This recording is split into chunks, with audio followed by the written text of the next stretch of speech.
Alors, je vais parler de Chicken Run, ouais, voilà. Qui est un film sorti en l'an 2000, donc il y a 17 ans. Et donc ça remonte. Et qui est réalisé par Nick Park en particulier, et les studios Hardman, très connus pour Wallace et Gromit. Et en fait, ils ont toute une sorte de passif veggie-friendly dans ce studio. On sait qu'ils ont commencé, par exemple, en 1989, je crois qu'ils avaient eu l'Oscar pour un court-métrage qui s'appelait Creatures Comfort, qui avait été tourné dans un... Enfin, je dis n'importe quoi, qui se passait dans un zoo, mais évidemment, ils ne font que de la pâte à modeler. Vous savez que c'est leur marque de fabrique, c'est des personnages en pâte à modeler.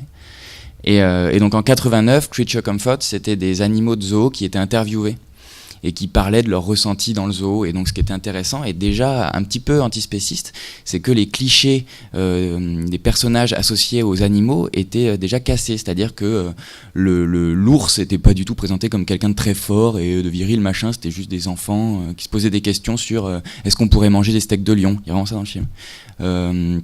Le chimpanzé, c'était une dame très très éduquée. Enfin, il y avait un truc comme ça, une réflexion sur la représentation de l'individu animal dès 1989. Mais évidemment, c'était pour rire. À l'époque, c'est pas revendicatif, c'est pas militant.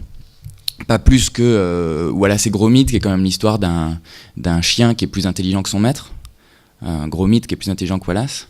Et Wallace, qui est une sorte de végétarien incapable de devenir vegan pour le coup, puisque Wallace, on le verra jamais manger de viande, très attaché à son animal qu'il est, mais vous le ferez jamais arrêter le cheddar. Et dans le film, alors il y a eu Chicken Run en 2000, et en 2005, ils ont tourné, c'était le premier long métrage des studios Hardman, qui était vendu comme le premier film d'horreur végétarien, et c'était Wallace et Gromit et le mystère du lapin-garou. Et c'est un lapin géant qui se met à manger les légumes des gens. Et là, il y avait une scène au début de ça où Wallace, se gavant de fromage, grossissait. Et du coup, il y a un gag au début du film où Gromit donne des légumes à Wallace. Et il dit non, t'arrêtes le fromage. Et donc, on se retrouve avec Wallace qui retourne manger du fromage en cachette. Bon, voilà, ça, c'est 2005. Et en 2015, ils ont tourné Shaun le mouton, qui est un autre des personnages emblématiques des courts-métrages des studios Hardman. Donc, c'est britannique, je ne l'ai pas dit. Je précise parce que c'est un pays qui est connu pour être souvent beaucoup plus sensible à la cause animale que ceux qui l'entourent. Et Shaun le mouton, c'est des moutons exploités pour leur laine, et en fait, ça finit bien, donc je spoil un tout petit peu, mais c'est pas méchant. Mais à la fin du film, en fait, les moutons ne sont plus exploités. Ils deviennent littéralement potes avec leur berger, et le berger arrête de leur tondre leur laine et il vit avec eux vraiment comme dans un sanctuaire. Et ce qui est très intéressant, c'est que Chicken Run aussi en fait donc je vais aussi spoiler Chicken Run, mais encore une fois c'est pas méchant, c'est un film pour enfants et ça finit bien, et donc c'est l'histoire de poules Chicken Run qui sont dans un élevage, et donc la meilleure façon dont puisse finir le film, c'est que les poules soient libres, et Chicken Run en l'occurrence se termine comme ça dans un sanctuaire. Attendez voir, j'ai ma petite slide. Et voilà. On voit un peu ? Ah non, on voit que dalle. Alors, attendez voir.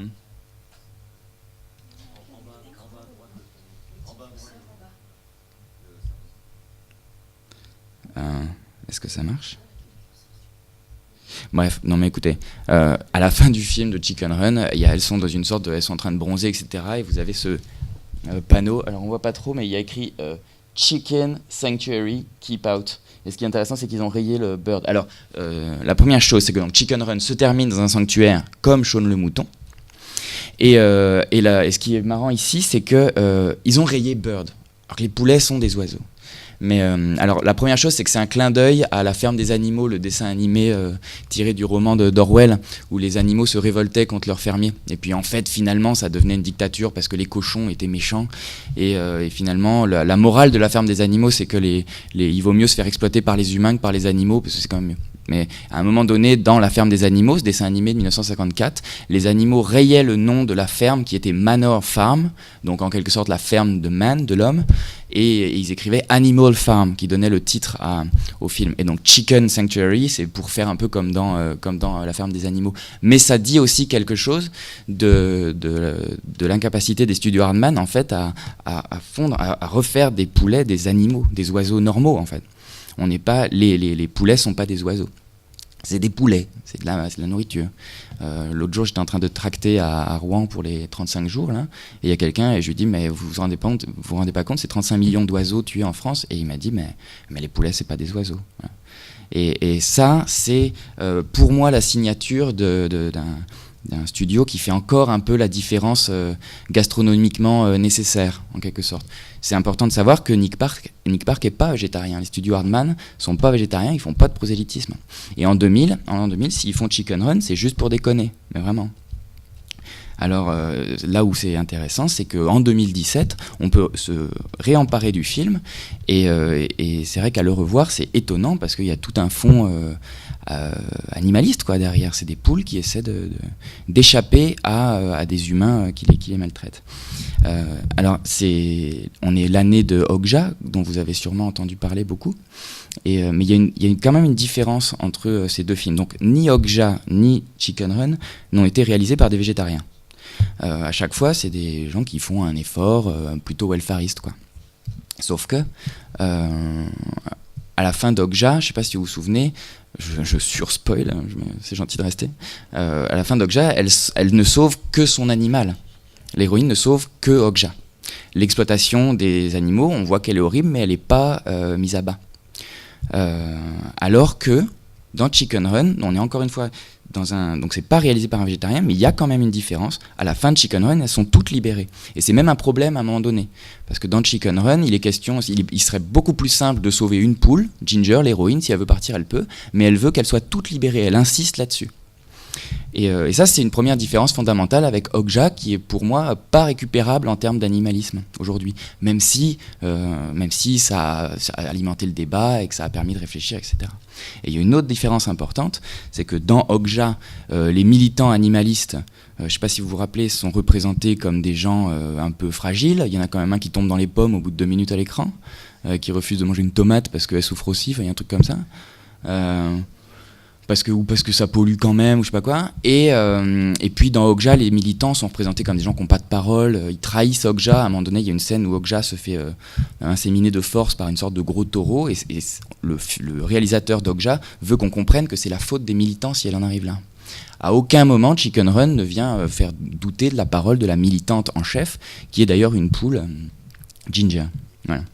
Et il y avait un autre dessin animé qui s'appelle B-Movie, dont Eric me parlait l'autre jour. B-Movie, c'est des abeilles qui se rendent compte qu'elles sont exploitées par les humains pour leur miel et qui du coup se révoltent, et du coup les humains décident d'arrêter d'exploiter les abeilles pour leur miel. C'est un truc produit par DreamWorks, là, la boîte à Spielberg, ça date des années 2000, et c'est exactement la même morale que dans La ferme des animaux, B-Movie, c'est-à-dire qu'une fois que les animaux, les abeilles en l'occurrence, ne sont plus exploités par les humains, c'est l'anarchie. Elles arrêtent de travailler, elles arrêtent de produire du miel. Alors pourquoi, on ne sait pas trop pourquoi.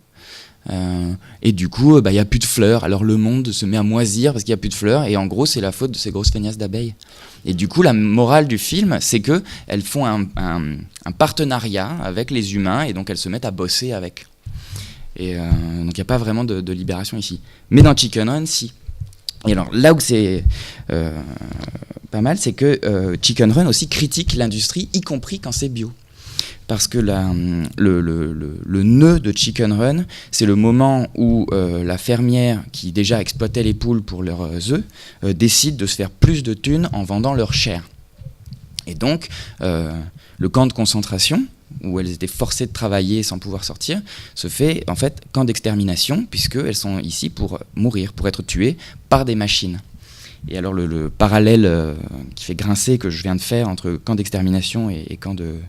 et exploitation animale, est assumé dans le film, puisque je vous présente ici, alors évidemment, encore on voit que dalle. Le premier plan du film, c'est ceci.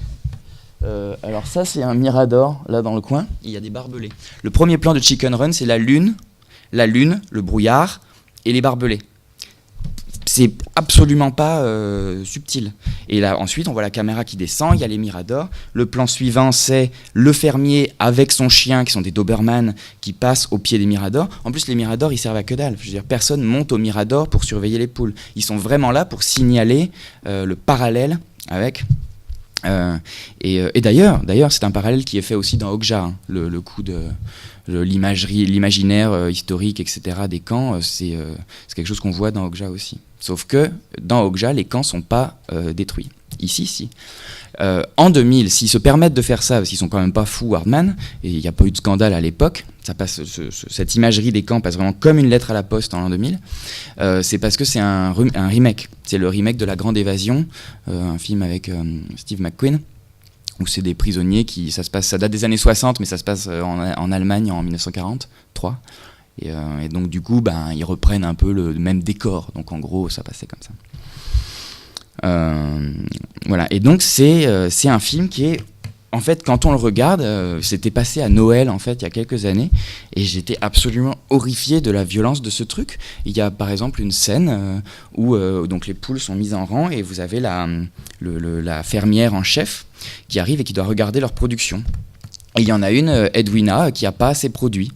Et donc, la fermière dit « Toi, tu viens avec moi ». Donc on voit Edwina pleurer, elle la prend par le cou, elle l'emmène dans l'arrière-cour. Et là, alors, il faut un peu d'imagination. Donc vous avez ce plan-là. Alors c'est de la pâte à modeler. Et donc vous voyez le gant rouge, ce truc rouge-là, c'est n'importe quoi. Je suis désolé, il y a le manche, et c'est le manche d'une hache. Et vous avez un gros plan sur la main rouge de la fermière qui prend la hache. Mais ça dure hyper longtemps.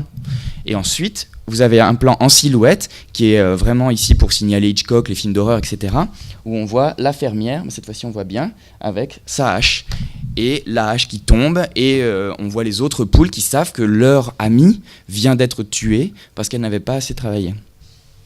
C'est vraiment c'est très choquant comme scène. Et ah oui, d'ailleurs, j'ai pensé aussi à ce moment-là à ce que disait Yves au tout début de l'après-midi, quand il disait que traditionnellement la volaille est associée aux femmes et la viande rouge aux hommes.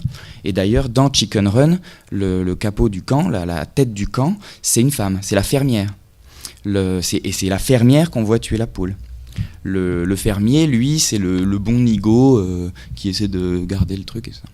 Et c'est dans je sais pas si vous vous rappelez de Voyage de c'était quoi, c'était le film avec Nicole Kidman et Renée Zellweger qui se passe pendant la guerre de sécession, Retour à Cold Mountain. On voit une scène aussi, on voit Renée Zellweger tuer une poule comme ça. Et c'est vrai que toutes les fois où j'ai essayé de me souvenir de films où on voyait des gens tuer des poules, c'était très souvent des femmes. Donc Yves avait raison, surprise. Il y a aussi dans il y a aussi dans Chicken Run une scène dans un four aussi, bien sûr, où elles sont enfermées.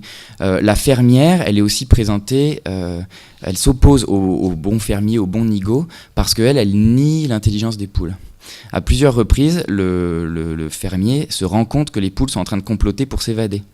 Alors évidemment, c'est surjoué, parce que les poules, elles ont des cartes, elles ont des télé longue vue, etc. Et dès que lui, il va chercher la fermière, elles se remettent à faire cote-cote et à picorer. Et là où ce genre de trouvaille peut être, ne fait pas le même bruit, je trouve, en 2017, c'est que entre-temps, il y a David Chauvet qui a écrit Contre la mentophobie, et que maintenant on sait que nier l'intelligence des animaux, c'est quelque chose, c'est un outil en fait du carnisme. Et c'est quand même pas un hasard, je pense, ou c'est quelque chose qui est très bien vu à l'époque, en l'an 2000, de montrer que la fermière qui veut tuer les poules refuse d'accepter qu'elles puissent comploter et être ensemble. Vous avez ce plan là, un gros plan sur elle, où elle se penche sur le fermier et elle lui dit d'arrêter ses âneries, c'est complètement spéciste, c'est bêtise, c'est encore pire. Voilà, c'est conneries. Elle lui dit d'arrêter parce qu'elle dit ça ne complote pas, ça n'agit pas collectivement. C'est compliqué. Mais voilà, et donc lui il sent qu'il se passe quelque chose chez les poules, et le fermier c'est vraiment celui qui est... Mais à l'époque c'était vraiment vu sous l'angle de l'humour, quoi. Et c'est un humour noir qui voit juste, en fait. C'est un humour noir qui leur a permis de voir juste, comme s'il y avait en fait quelque chose du refoulé, parce que c'est des gens qui je vous dis, ils sont pas végétariens. Ah oui, j'ai oublié ce truc énorme. Si vous allez, alors je vais pas avoir le temps de vous montrer, mais si vous tapez Chicken Run Burger King, vous aurez accès aux pubs qui passaient à la télé à l'époque pour Burger King. Et l'argument, c'était de dire, mangez du bœuf parce que il faut pas tuer les poules. Et il y avait des jouets Chicken Run vendus à Burger King. C'est assez étonnant. Et d'ailleurs, ça fait voilà.